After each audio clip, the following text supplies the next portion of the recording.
Hey everybody, it's Party Elite here with another episode of Total Breakdown. We've got another fantastic tournament battle from the Warhammer Fantasy League today, a link to which is in the description down below. We're going to see the Dark Elves of Daman and the High Elves of Xiphos go toe-to-toe. We begin, of course, with talk of composition and deployment, and it all seems somewhat simple. The battle has some very clever plays in it, so let's take a look at the Dark Elves first, led by none other than Malekith atop the Chariot. The front line consists of 2 units of Bleak Swords, and on either flank we have some Dread Spears. And we also have this Reaper Bolt Thrower up ahead, just so it can get some extra range nice and early and get some damage done as quickly as possible. Right behind that front line, we have this unit of Hargoneth Executioners, and then we also have 3 units of Blackguard of Naggarond, 1 to the side, 2 to the other, and then behind them we have a unit of Witch Elves here and here, alongside the Cold One Knights. And the Cold One Knights are anti-large and armor-piercing, but their melee defense and attack stats are pretty low, so when they do get sent in, they have to be very well managed, otherwise they will be very quickly taken care of. Now on the other side of the field, we do have the High Elves, and again, they are led by none other than Tyrion atop a horse. We also have a Mage of High Magic there to provide some support. Up front, we have the Eagle Claw Bolt Thrower. Again, similar thinking over here, get that extra range as quickly as possible so that as the enemy is closing the gaps, you can get damage done sooner rather than later.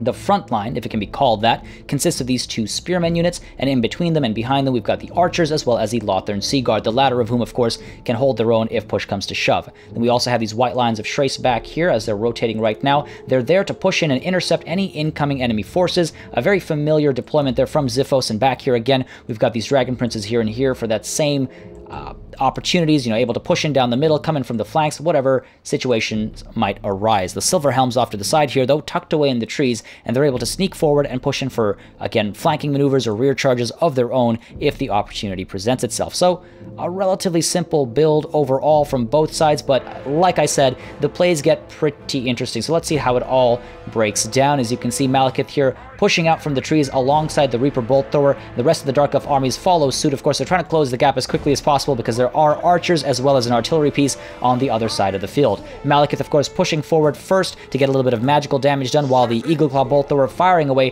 trying to get some damage into the Reaper Bolt Thrower, reduce enemy artillery capabilities. On the other side of the field as well, we have Tyrion pushing off this way, and the Mage of High Magic pushing off to this side, trying to get some early damage in as well. And you can see we've got the Reaper Bolt Thrower firing away at the Eagle Claw Bolt Thrower, getting a little bit of damage done here and there. Reducing enemy artillery is definitely a good idea early on. You want to remove that extra morale and health damage they can cause, of course, and you can see more or less right away Malekith moves in and pops Blade Wind right into the heart of the Eagle Claw Bolt Thrower, doing a lot of damage. They're dropping their health and morale, dropping their will to fight, and immediately turning around and pulling back as those archers open fire to get some damage done. Meanwhile, back here you can see the High Elf Mage of High Magic is doing an absolutely fantastic thing over here. Pops Soul Quench and gets it right into the side of the Blackguard of Naggarond, and you can see that Soul Quench goes bounding through the Blackguard of Naggarond, doing a tremendous amount of damage, dropping their health to about 50%. Their morale follows as well as the Blackguard of Naggarond explode into little pieces, and that's wonderfully done because a very threatening unit there has been reduced to rubble, more or less, right away.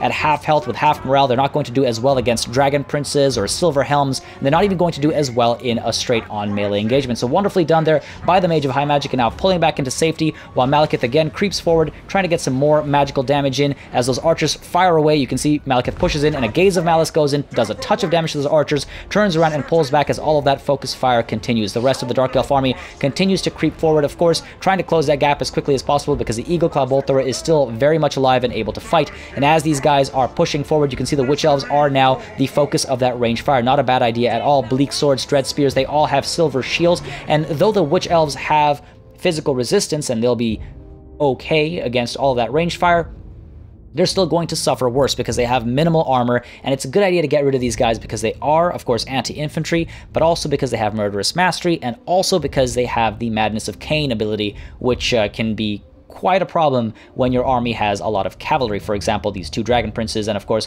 these Silver Helms as well. At the same time, you can see we've got the Mage of High Magic positioning herself for another wonderful cast as those archers focus down on these Witch Elves over here, and you can see the Reaper Bolt Thrower continues to fire away at the Eagle Claw Bolt Thrower, continuing to try and remove that artillery support as quickly as possible. Malekith now creeps forward as well, and you can see we're getting very close to front lines engaging, but not before the Mage of High Magic is able to get another Soul Quench in here. Wonderfully done once more. Take a look at these poor, unfortunate Hargoneth Executioners, just absolutely devastated. Wonderful positioning there. Getting that shot in from the side is a genius move. These guys are falling apart. They don't really want to stick around and fight at about half health, morale dropping significantly as well. And you can see over here, we've got these bleak swords charging forward, but we've got the dragon princes coming in from the side. These dread spheres here weren't able to close the gap, so in comes a wonderful side charge, and those guys are dropping in health and morale. A blade wind there, unfortunately unsuccessful. Malekith has to sort of push through and is trying to get some support in, while you can see over here we have the bleak swords pushing in to intercept these spearmen, and we've got these spears pushing in against the white lions of Shrace, and in comes another glorious blade wind, this time at this clump of archers, white lions of Shrace, and the Lothern Sea Guard, hoping to remove all of that range support as quickly as possible. But unfortunately as well over here, you can see the Silver Helms have been hit by the Word of Pain, and that happened a little bit ago while they were camped out over here, and not the best call. Word of Pain reduces melee stats, but they weren't in melee, so a lot of that has been wasted, unfortunately, as they come in to provide some support against the bleak swords.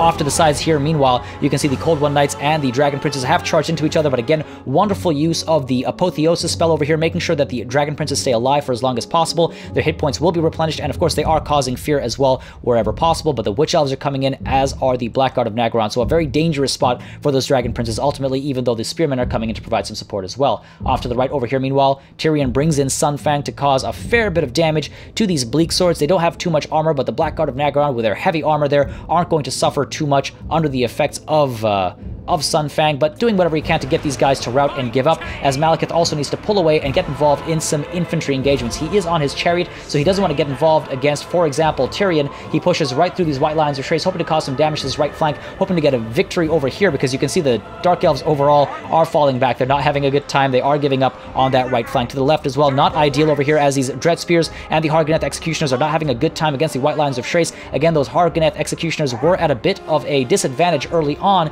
because of that early soul quench from the Mage of High Magic. Meanwhile, all the way to the left as well, you can see we've got these Cold One Knights giving up on the fight, but the Blackguard of Naggaron have done quite a bit of damage to the Dragon Princes, and the Witch Elves have kept them engaged here because, of course, the Madness of Cain forces them to rampage and stay stuck in combat against the Blackguard of Naggaron. So wonderfully done there. That pairing is absolutely excellent to deal with cavalry on the other side of the field. And over here as well, you can see we have these Witch Elves pushing in against the Silver Helms here instead. The Dragon Princes, of course, pulling back into some safety off in the distance over there, but the Blackguard of Naggaron are right here, able to respond, while Malekith and Tyrion are duking it out, trying to deal with each other, and at the same time you can see murderous prowess and murderous mastery kicks in as well. So wherever possible, these Blackguard of Naggaron, the Hargoneth Executioners are going to be doing much better, but unfortunately these Hargoneth Executioners are being shot at as well, so very quick to give up. They are routing now, and the Mage as well looking for an opportunity to get involved, while from Malekith comes another Blade Wind, a wonderful Blade Wind cast right in the heart of these white lines of Shrace, but unfortunately it just veers away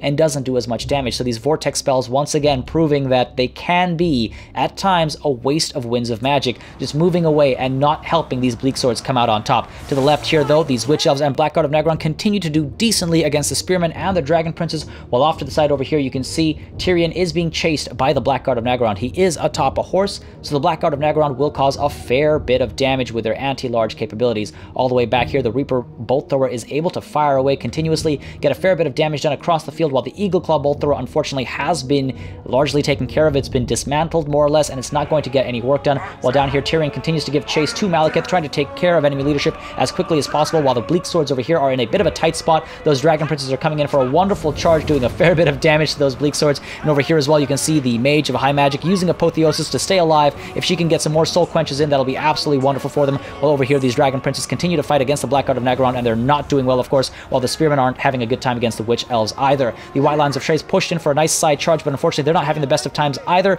though the rear charge, of course, brought down the morale of the Witch Elves, and they're just barely hanging in there, but they're dropping in health quite quickly, especially with that surround going on. Meanwhile, you can see over here Tyrion is giving up on the fight, so he's not in an ideal situation, but across the board the Dark Elves are in a terrible spot. Most of them have given up on the fight. The Blackguard of Naggaron very low on health, the Bleak Swords over here giving up as well, just barely willing to fight, and over here these Witch Elves as well now very quickly being taken care of as the Blackguard of Naggaron turn around to try and deal with the White Lines of Shrace, but the Dragon Princes are still alive, still able to provide some support, while over here as well we've got these Dragon Princes pushing in, and we've got these White Lines of Shrace as well, able to push through, and all the way back here, even though Tyrion is routing, very low on health, very low on morale, Malekith is in a tight spot as well, especially as these Dragon Princes come bounding through to get a nice charge in there and devastate what's left of the Dark Elf units over here. And you can see off in the distance, again, those Witch Elves now routing as well. The Blackguard of Naggaron not having a good time against the White Lines of Shrace, especially with all of that range support coming in as well. And just like that, even though the High Elves are very much in a disparate situation,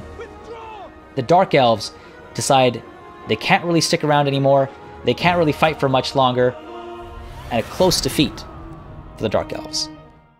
Now, there was some very clever use of Soul Quench early on from the High Elves in this battle, and it brought half a unit of Blackguard and half a unit of Harganeth Executioners to their knees, giving the High Elves a huge advantage. That advantage was then very well pressed by simply overwhelming the Dark Elves with range support and with cavalry, and even though Tyrion took a beating, the Dark Elves lost the day.